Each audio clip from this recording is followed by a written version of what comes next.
આજે એક સરસ મજાનો આપણે પ્રશ્ન સોલ્વ કરીશું, જેમાં આપણે સ્ટેટિસ્ટિકની અંદર જે તમારું છેલ્લું યુનિટ જે ખરો યુનિટ નંબર 4 માં એક સરસ મજાનો મોસ્ટ આઈએમપી ગુજરાત યુનિવર્સિટીની અંદર મોટા ભાગે પૂછાય એવો દાખલો, ઉત્પાદકનું જોખમ અને ગ્રાહકનું જોખમ.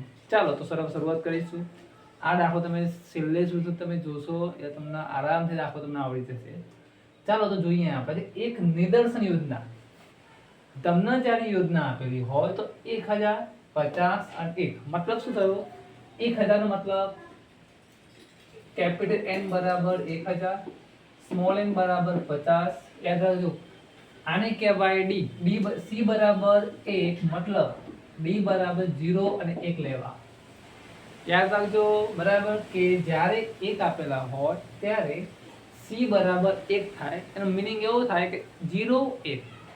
જો અહીંયા 2 હોય તો 0 1 અને 2 લેવાય. 3 હોય તો 0 1 2 ને 3 સુધી જવાય. પહેલા તો આપણે શું કરવાનું? આને કેપિટલ N આપી દેવાના અને સ્મોલ n અને D આપણે આપી દેવાના.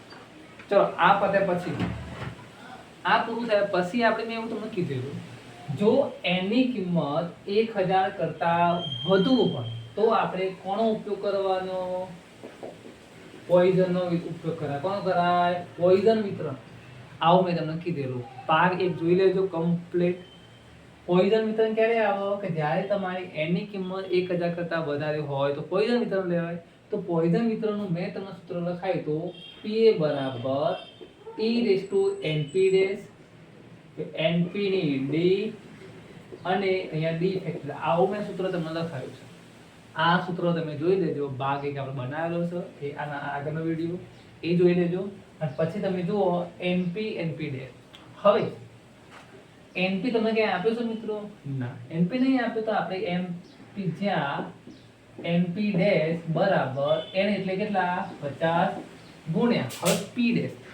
P ડેશ એટલે આપણે યાદ રાખવાનું કે AQL. AQL નો મતલબ થાય, યાદ રાખજો, AQL કોના માટે આવે? ઉત્પાદનના જોખમ માટે આવે. LTPD કોના માટે આવે? ગ્રાહકના જોખમ માટે. આ વસ્તુ ક્યારે ભૂલતા નહીં. તો અહીંયા P ડેશ કેટલા લેવા? 0.04. કેમ? કેમ કે આપણે કોની વાત કરીએ છીએ? આપણે હાલ કોની વાત કરીએ છીએ? ઉત્પાદકનો જોખમ. ઓકે, ચલો હવે 50 ગુણ્યા 0.04 એટલે હવે એ કેટલા આવવાના? આપણને 2 મળે. 50 ગુણ્યા 0.04 કરો તમે એટલે તમને કેટલા? 2 મળે. ક્લિયર થઈ ગયું આપણું? હવે આપણે કિંમતો મૂકવાની. જુઓ સમજાવી પ્રમાણે E⁻NP એટલે ENP કેટલા મિત્રો? 2. એટલે એ કેટલા આવવાના? 2. 2 ની D એટલે 0 અને 1 લેવાના. એટલે પહેલા શું લેવાય? 0 તો 0 ફેક્ટોરિયલ થાય પ્લસ E⁻2 2 1 આયા ને 1 એટલે 1 ઘાત થાય, 1 ફેક્ટોરિયલ થાય. સો સિમ્પલ. બરાબર છે?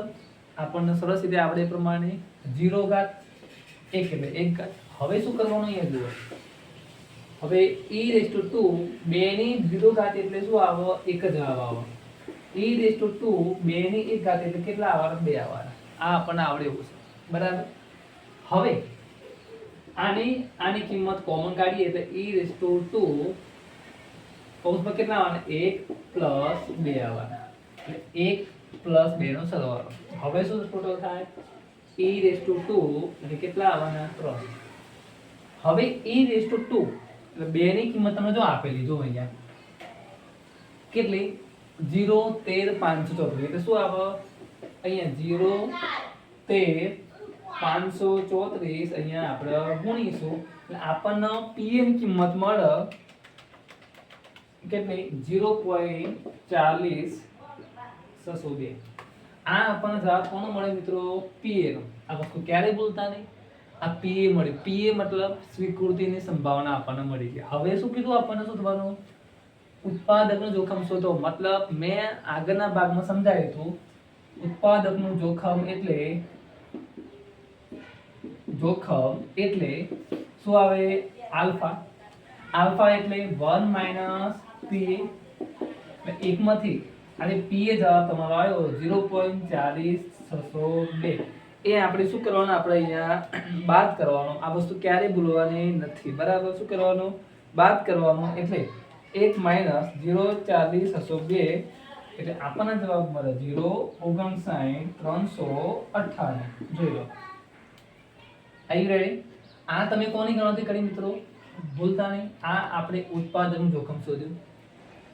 સેમ ટુ સેમ આ જ ગણતરી આપણે કરવાની છે કોના માટે? અહીંયા કોના માટે? ગ્રાહકનો જોખમ. જો તમને આમાં સમજણ પડી જાય એટલે તમે આ પણ તમે આરામથી કરી શકશો. કઈ રીતે? ચલો ફરીથી લઈએ. આપણે શું કરીશું? આપણે ફરીથી સૂત્ર લઈશું. PA બરાબર E NP dash NP dash D બરાબર નીચે D ફેક્ટોરિયલ, જ્યાં NP ડેશ બરાબર n કેટલા હતા મિત્રો? 50. હવે આ ખામી પ્રમાણ કેટલું લેવાય? LTPD લેવાય. કયું લેવાય? LTPD. કેમ? LTPD ગ્રાહક માટે આવે, AQR કોના માટે આવે? ઉત્પાદક માટે આવે. તો કેટલા હતા? 0.08 એટલે 50 ગુણ્યા 8 એટલે કેટલા થવાના? 4. આવી ગયા છે? આવડે એવું જ છે, સિમ્પલ છે, કોઈ અઘરું નહીં. હવે આપણે અહીંયા કિંમતો મૂકવાની જુઓ. E રેઝ ટુ NP કેટલા આવ્યા? 4. એટલે E ની 4 ની D બરાબર કેટલા હતા? 0 1 એટલે 0 નીચે 0 ફેક્ટોરિયલ. E રેઝ ટુ 4 4 ની 1 ઘાત અને નીચે 1 ફેક્ટોરિયલ. સૂત્રમાં કિંમતો મૂકું છું, કશું કરતો નથી. બીજું E રેઝ ટુ 4 4 ની 0 એટલે 4. મીનિંગ શું થાય? 1 બની જાય પ્લસ E ની 4 4 ની 1 એટલે 4.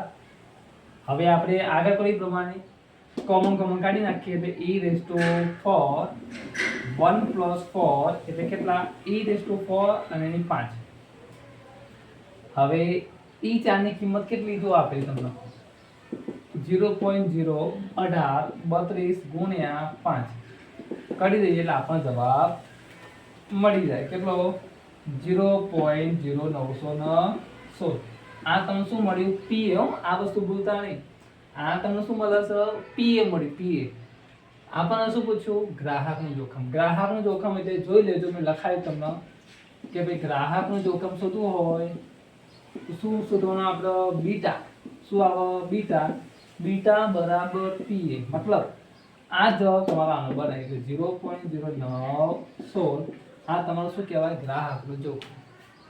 જોઈ લો, સરસ મજાનો દાખલો. બરાબર? તમે આખો વિડીયો શાંતિથી જુઓ, તમને આપોઆપ આવા દાખલા આવડી જાય. બરાબર? તો ખાસ આ વિડીયો ગમે તો લાઈક કરજો, શેર કરજો, તમારા મિત્ર મંડળમાં તમે શેર